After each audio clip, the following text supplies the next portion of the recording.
Great. So thank you for being with me today. My first question would be during kind of the pandemic and because of the isolation that we've all experienced, has that isolation in any way changed your approach to acting or made you aware of any aspects of stage performance in particular? I would say yes. So I am actually currently rehearsing a production of Midsummer in Atlanta, and I live in Los Angeles, and so we were locked down for quite a long time, and so I'm noticing in myself just being around this many people and talking, I guess, so much more than I'm even used to talking anymore, and having to project and speak as loudly is it's been kind of daunting, and you kind of forget how much work it is, or how you were so used to it, and then you go for x amount of time without doing it, and it's kind of a lot. But I'm very now, so I guess to answer your question in terms of approach, um not really differently. I guess just trying to be give myself a little bit more grace and remember that I haven't done this in a while, and it's going to take me some time to sort of remember what my process is and how to go about that. But I am very aware right now of how how close you are to people on stage, and so currently we're rehearsing in masks, but when we do the performance, we won't be masked. And so I'm kind of nervous for that, 'cause it's like you haven't been in stranger spaces for so long, and I forgot how much like spit is associated with theater and talking and being on stage and in people's space. And so that's gonna be interesting, but that is something I'm super aware of now that I really didn't. It was just sort of part of the territory before I didn't really think about it. And now I'm kind of, it's a little bit weird. Do you think in any way that that kind of awareness or nervousness, do you worry at all about the audience and potentially how the audience is kind of on edge if they're watching people like so close to one another? Absolutely, because I know even just myself now when I'm watching something on TV that's from a long time ago there that's not taking place during the pandemic, I almost cringe when I see people close to each other, or somebody walk into a place without a mask, and I'm like, it's not the same. Like it was just a different time. But yeah, so I definitely think that's going to be an interesting aspect of it for a live production. And I'm interested to see how people receive that actually. Have you noticed a kind of difference in the audience in terms of their reaction or reception to what they would consider a non-traditional approach to Shakespeare?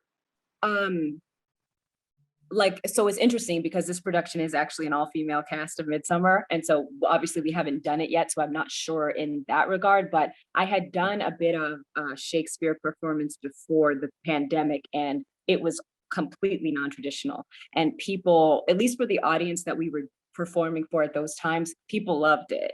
People were super receptive to it, and I think they wanted it to be that way. They were like hungry for some different. I mean, obviously it's these plays have been done a plethora of ways, but I think people are itching to see, these same stories performed in different ways with different concepts with different types of people. So I'm happy about that. I'm happy that it's going in that direction, because I feel like there are so many, even though it has been done almost to death, these plays have been done so often. I think there is still so much further that we can go, that hasn't necessarily been tapped into yet. Have you noticed a shift in any way in kind of approach or desire from theater companies or directors in terms of maybe casting Black actors or doing an all-female cast? Or have you noticed a shift at all in terms of the kind of production aspect? Absolutely. And I will say, so like I said, living in LA, I hadn't noticed a whole lot, just because so much still had remained shut down for so long. There is a Black theater company that I've worked with in the past there, that we did have some conversations around it. But definitely after this past summer, with the killings of George Floyd and Breonna Taylor and all the protests that were happening, I did notice, as I'm becoming more of a part of the Atlanta theater scene, that there was a huge sort of like reckoning that came with in particular Black artists speaking out against ways that they felt they had been treated, that were wrong in the past, or the way that certain theaters have been run. And so there has definitely been a shift for there to be more involvement of Black artists on every level, not just as actors, but stage managers and set decorators and all of these things. So I definitely have seen the difference from before till now in Atlanta in particular. I would imagine it's the same in many different areas of the country. I know in Chicago, a lot of theaters got shut down because of that and all of that. So um, to answer your question, yes, there's definitely been a shift. It seems like it's for the better, and I hope that it's something that does stick. Mhm. Do you think that that kind of shift, I don't want to say that art hasn't been political in the past, but kind of this increased awareness and the political nature of art as we kind of see it currently, has that changed your view of your work in any way? Do you view your work as any more kind of, I don't want to say racialized or politicized? Has that changed at all since last summer? Um, Again, because I haven't worked much since then. I think, speaking for myself, as I've gotten older as an artist, I definitely have um I am quite political personally, and I think that I do put that into my work. And that I hope that that will reach somebody or in some way create positive change. But I think in terms of, if we're speaking in general, I definitely believe that once things start to really amp back up, that is for sure going to be something that we see um, permeating not only the theater, but television and film. Mhm. And when you're performing in a Shakespeare production, we, I guess the um, more traditional kind of zeitgeist around Shakespearean works is that they're portrayed by white actors and they are kind of inherently white characters. I was Mhm. wondering that when you play a character, especially classical theater and Shakespearean theater in particular, do you come to view that character as fundamentally black, or do you view the identity of your character as separate from your own personal identity? Um, Typically, I would say typically, yes, I view the character as Black, and I try to, you know, build that character's world around that in a way as much as possible. Um, because obviously, me on stage, I can't be a white actor. I'm not going to be perceived that way, even though it was written for for a white actor. But I think it does also depend on the production. Like in this production now, I'm playing Puck, who is not actually even a human character. It's a goblin, fairy, sprite type being, and so it really does depend. Uh, Although I do think it is good for audiences to see a Puck that is, not a white man, and so I'm excited about that. But yes, to answer your question, I do try to build my character with that in mind, because it just is that it is what it is. Mhm. And have you engaged at all in dramaturgical work in regards to kind of gaining historical insight when you are taking on a Shakespearean role? Is that something that you find yourself doing, or do you like to kind of come to your own interpretations, irrespective of necessarily the kind of history of whatever setting the play is taking in?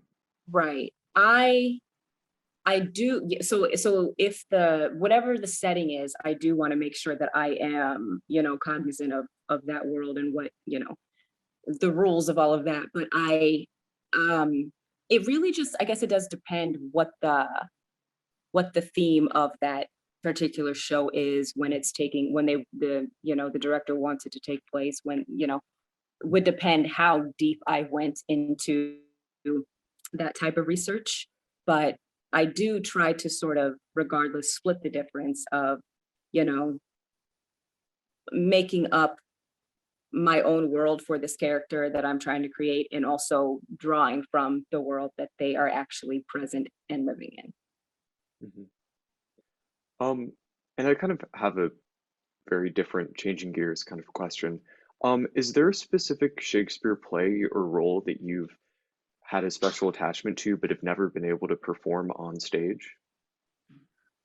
I actually really love the role of Margaret in Henry VI, Part 3. She's just like a force of a character, and she's essentially in charge and running that kingdom. And she has, this one monologue in particular that I'm obsessed with, and I've never actually had the opportunity to do that show, but I would like to for sure. Do you think that there's a particular reason that that show hasn't been done more often? Because it's rare that we see kind of an adaptation or a presentation of that specific play. Yeah, I think honestly, just from my experience, the histories are not as popular. The histories are more daunting. It requires they're not as fun. It requires you to really sit and pay attention and focus. And I think it's not as much as a draw as a Mm. comedy or a tragedy is.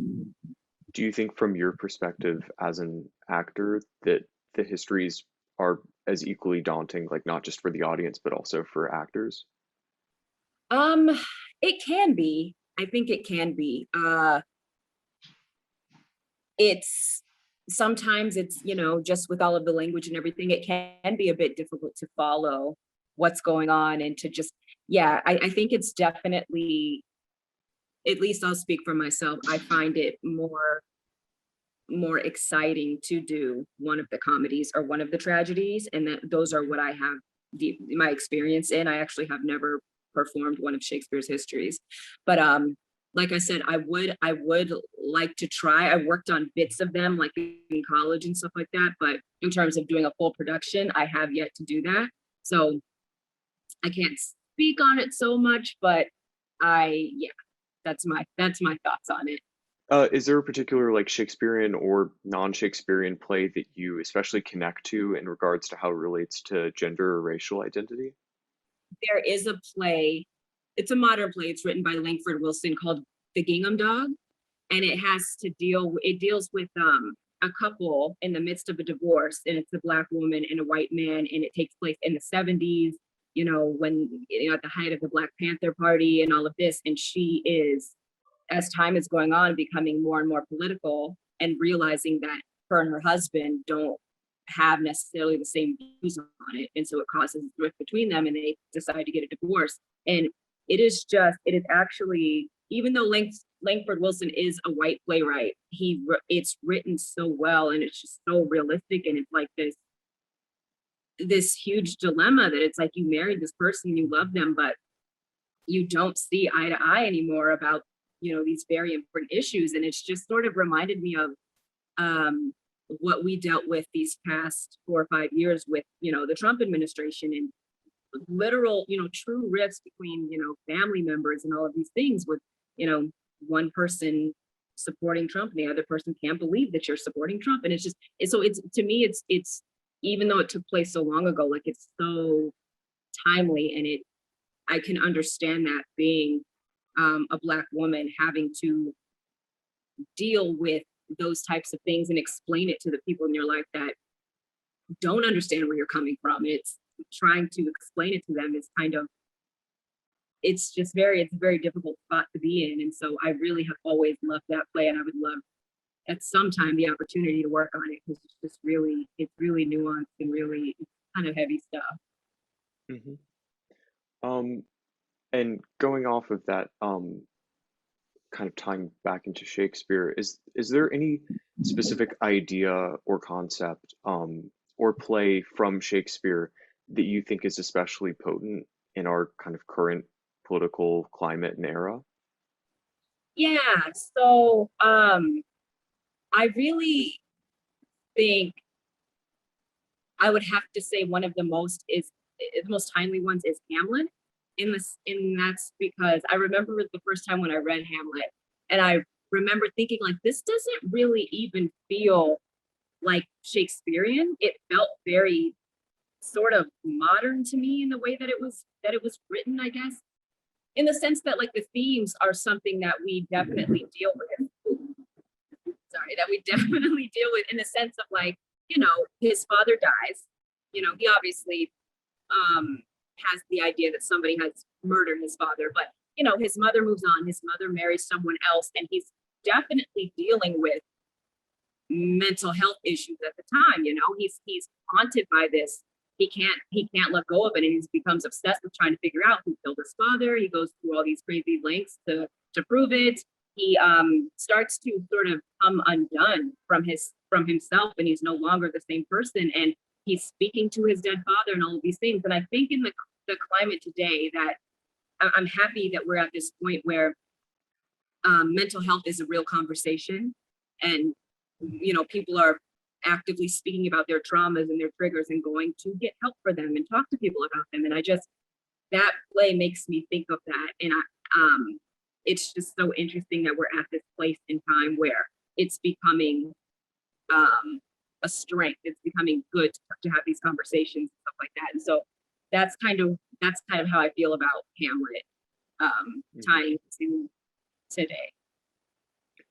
Do you feel like in any way there's attitudes or opinions expressed in Shakespearean plays that you feel like maybe shouldn't, not that they shouldn't have a place, but that you would be more comfortable with, like kind of when theater companies edit out material or kind of exclude material because of its kind of, you know, dated quality or dated nature?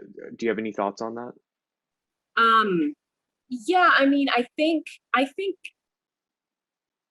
as you know, as these plays again are so old, I think people feel more comfortable editing them a bit, taking things out that they don't want to be there anymore or that don't fit the narrative. For instance, there's a lot of language even in Midsummer that certain actors aren't comfortable saying to other actors in terms of like, you know, for instance, go fetch something or go. And so just changing up, you know, a word or just omitting that line or something like that so that it does feel more inclusive and it's not, you know, there isn't language in there that's triggering people. There is a lot, I mean, obviously the plays are very misogynistic. And so there are some of them that are wonderful, like Taming of the Shrew, that is like, the ending of it is rather problematic. And I don't really know how you get around that when it's just such a huge plot point. So that's, but I think that that is also part of the fun of the challenge of it, is trying to figure out how to, you know, present it in a way that fits the narrative that you want to tell without, you know, reverting back to these very dated mindsets. Mhm. And my final question is, if there is a specific change that you would like to see made, either to Shakespearean theater, classical theater, or theater more broadly, um, what would that change be? I think sort of introducing these types of works to people earlier on in life, because I remember, like, obviously we all read Romeo and Juliet when we were in high school, that was a thing, but past that I don't really remember touching too much on classical works until I got to college. And I think that there is such an opportunity, like we were sort of talking about before, to take these plays that are from the 15 and 1600s that have obviously stood the test of time for a reason, and putting a spin on it, you know, including different ethnicities and genders of people in these works, I think can completely revive them and give them new life and give it just a completely new perspective set in, you know, a place you might have never even thought of before. And so I think by introducing this work to younger kids, it kind of sparks those sort of ideas in you earlier on. And it's not, you know, then you know, you heard something, you heard about the imaginary invalid when you were in 7th grade, and then, you know, you get to see a production of it when you're older and it's actually interesting because you remember it from back then. And so that's what I just think, introducing it to everyone earlier, not just assuming only certain types of people want to hear about these things, because that's not true. It can be classical work can be interesting to everyone. And the sooner I think that you can see yourself represented in things like this, the better. Great. Thank you so much.